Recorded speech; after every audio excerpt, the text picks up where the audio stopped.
Dans le Seigneur, shalom, que le Seigneur vous bénisse. Et la pensée du Seigneur de ce matin est intitulée « Un remède rapide ».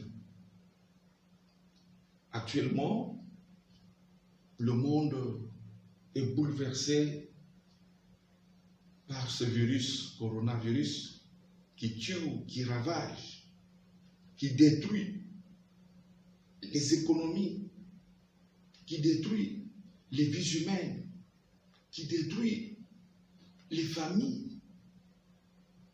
Nous allons lire la parole de Dieu et comprendre ce que le Seigneur veut nous dire en ce matin.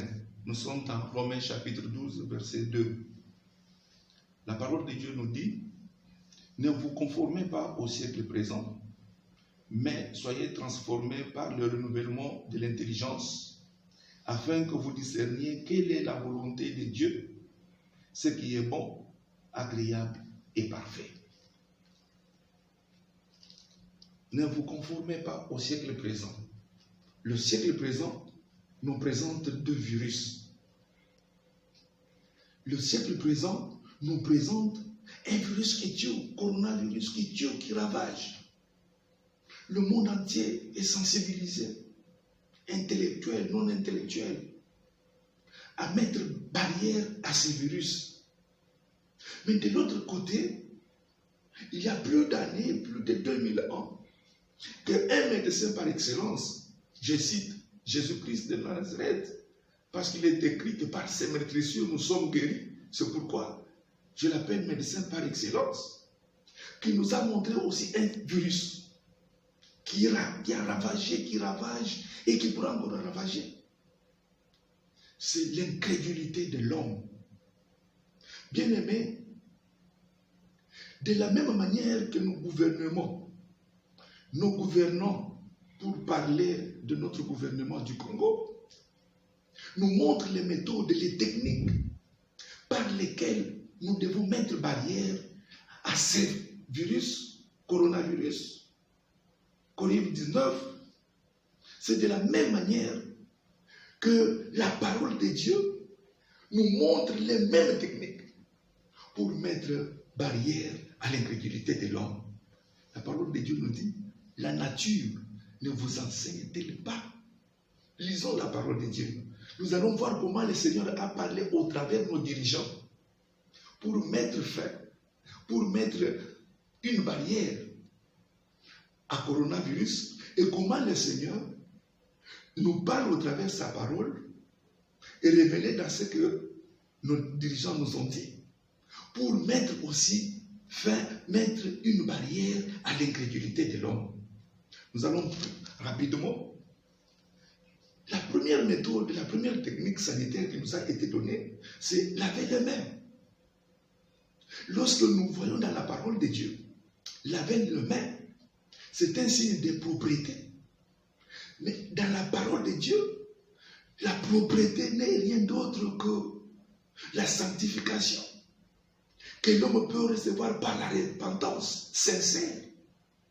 Et lorsque nous lisons la parole de Dieu dans Marc chapitre 1, verset 15, Jésus-Christ commence avec un message. Il disait: le temps est accompli et le royaume de Dieu est proche. Répandez-vous et croyez à la bonne nouvelle, la repentance, qui convient au lavement des mains. L'homme doit laver les mains, l'homme doit être propre. Lorsque tu as fait un mouvement, tu laves les mains. Lorsque tu as marché, tu dois te repentir. Tu dois regarder ta vie, tu dois te contrôler pour être propre, afin de mettre barrière à l'incrédulité. De la même manière que l'on doit avoir les mains propres afin de mettre barrière à coronavirus. Le Seigneur nous a parlé au travers nos dirigeants. Deuxième méthode ou deuxième technique, distanciation sociale. Restez chez vous. Un message qui passe sur tous les médias. Restez chez vous, gardez cette distance. Lorsque nous voyons dans la parole de Dieu nous dit cela pour que l'homme arrête l'incrédulité. La mauvaise compagnie, les mauvaises compagnies corrompent le bonne mœurs. 1 Corinthiens chapitre 15 verset 33. La parole de Dieu nous dit, ne vous y trompez pas. Les mauvaises compagnies corrompent les bonnes mœurs. La distance que l'on doit avoir. Aujourd'hui, il y a beaucoup d'hommes et de femmes qui sont influencés dans le mal à cause des comportements des autres, qui sont entrés dans le vol parce qu'il y a un voleur qui est venu les influencer, qui sont dans le mensonge parce qu'il y a un menteur qui est venu leur apprendre à mentir, qui sont dans les détournements parce qu'il y a un détourneur qui leur a appris à détourner. Dans l'impudicité, la même chose. Dans l'adultère, n'en parlons pas. Dans toutes ces mœurs mauvaises, n'en parlons pas. Mais la parole de Dieu nous montre de porter une distance, de résister à la mauvaise compagnie, aux mauvaises compagnies. De la même manière que nos gouvernants, voulais dire, nous demandent de garder la distance. Le Seigneur nous parle. Lorsque nous gardons la distance, tu ne connais pas celui qui vient vers toi. Il est porteur de virus ou pas. Mais ce qu'il faut faire pour mettre barrière, pour arrêter la propagation de ce virus, garder la distance. Pour garder un comportement digne, pour garder un comportement, il ne faut pas se fier à des mauvaises compagnies parce qu'ils vont vous injecter une mauvaise sémence. Gloire au Seigneur pour cette parole. Il nous est demandé, dans les techniques sanitaires, d'éternuer sous le coude. Pourquoi? Parce qu'on ne doit pas propager ce qu'on a. Si vous êtes aujourd'hui atteint, vous ne devez pas propager pour contaminer les autres. Parce que vous avez éternué de manière sale, de manière à contaminer les autres. La parole de Dieu nous dit aussi la même chose. Que nous ne devons pas porter le mal contre le mal. Ce n'est pas parce que toi, on t'a fait du mal que tu dois répondre par le mal. Non. Non, on doit se préserver. Même si vous êtes fautif, même si vous avez raison, ayez un langage, ayez un comportement, ayez une manière de faire qui va montrer que vous n'êtes pas un homme incrédule, que vous n'êtes pas un homme qui ne peut pas comprendre les autres, que vous n'êtes pas un homme qui ne peut pas faire ce qu'on lui demande de faire, ce qui est bon. Nous pouvons continuer. Portez votre masque. 1 Thessaloniciens chapitre 5 verset 15. La parole de Dieu nous dit ceci. Prenez garde que personne ne rende à autrui le mal pour le mal, mais poursuivez toujours le bien, soit entre vous, soit entre tous. C'est ce que nous venons de dire. Que chacun porte le masque pour faire quoi? Pour ne pas apporter le mal vers les autres. Que chacun se réserve du mal. Que chacun ne soit pas un vecteur du mal vers une autre personne. De la même manière que chacun ne doit pas être celui qui apporte le mal vers les autres. La pandémie qui apporte le virus vers les autres.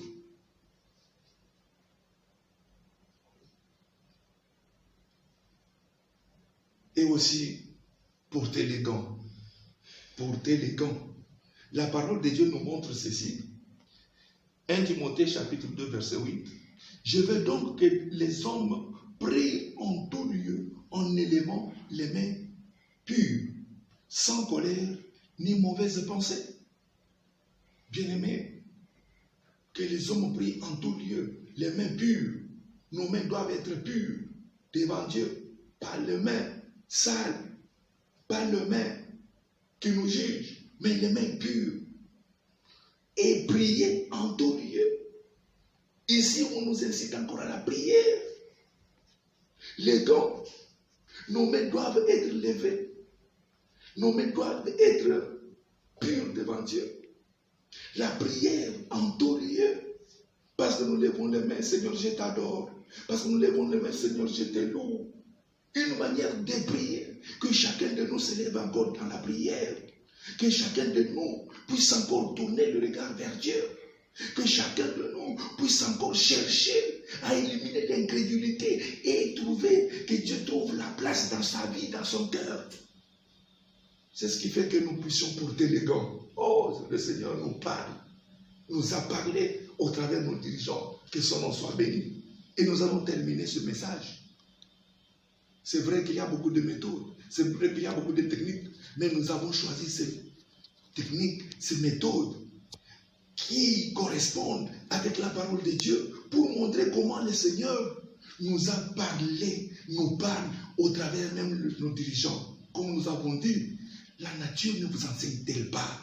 Il y a l'incrédulité de l'homme qui doit être arrêtée. Il y a le coronavirus qui doit être arrêté. Les méthodes, quand nous voyons les méthodes sanitaires que chacun de nous doit mettre en exergue, les méthodes bibliques que chacun de nous doit appliquer, même méthode, les Seigneurs nous parlent de la même manière pour un Congo, pour une nation meilleure. Et dernière méthode, comme je disais, ripostons, résistons tous à la pandémie. La volonté de nos dirigeants, que nous puissions tous lutter contre cette pandémie. Résistons tous à cette pandémie. Et lorsque nous interrogeons la parole de Dieu, dans Jacques chapitre 4, verset 7, la parole de Dieu nous dit, résistez au diable, il fuira loin de vous. Bien-aimés, combien des hommes et des femmes aujourd'hui résistent au diable? Le diable, on commence à marcher avec le diable dans son sac. On commence à marcher avec le diable dans sa voiture. On commence à marcher avec le diable dans ses poches. On commence à marcher avec le diable dans ses chaussettes, dans ses chaussures. On commence à marcher avec le diable au cou, dans la hanche. On commence à marcher avec le diable sur la tête. On commence à marcher avec le diable dans sa maison. On commence à marcher, à être avec le diable même dans son lit. On commence à être avec le diable partout. Un remède rapide. Que chacun arrête. Les méthodes dictées par nos gouvernants, chacun de nous doit tenir à ces méthodes pour arrêter le coronavirus. Tout ce que le Seigneur nous dit dans sa parole, qui correspond à ces méthodes pour arrêter l'incrédulité de l'homme, nous devons mettre fin à cela. Bien-aimés dans le Seigneur, c'est très important parce que nous avons coronavirus qui tue le corps. Vouloir ou pas, vous pouvez être aujourd'hui guéri, mais demain, ce corps va toujours mourir. Si Jésus-Christ ne revenait pas avant que vous ne mouriez, mais ce corps partira toujours. L'incrédulité tue non seulement le corps, mais aussi l'esprit et l'âme. C'est pourquoi il est écrit, le salaire du péché, c'est la mort. Arrêtons le péché. Arrêtons le coronavirus. Arrêtons le péché. Arrêtons le coronavirus. Bien-aimés dans le Seigneur, voilà comment nous pouvons arriver à un remède rapide. Et ce remède rapide, nous pouvons trouver ça dans Ephésiens chapitre 4, verset 28. La parole de Dieu dit que celui qui volait ne vole plus qu'il travaille. Nous ajoutons que celui qui était incrédule arrête l'incrédulité. Que celui qui était dans la médisance arrête la médisance, les critiques. Que celui qui était voleur arrête le vol. Que celui qui était menteur arrête le mensonge. Que celui qui était adultère arrête l'adultère. Que celui qui détournait arrête le détournement. Que celui qui était, que chacun arrête.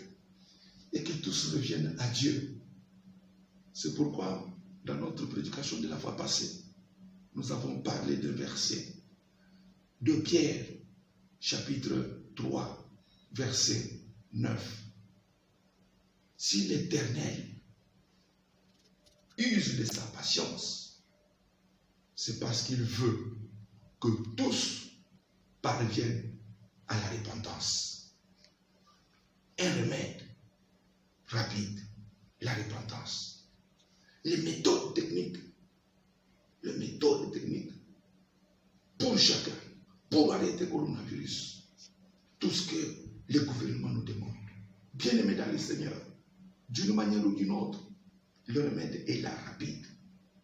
Nous pouvons arrêter l'incrédulité qui va aujourd'hui de maison en maison, de famille en famille, de population en population, des individus aux individus.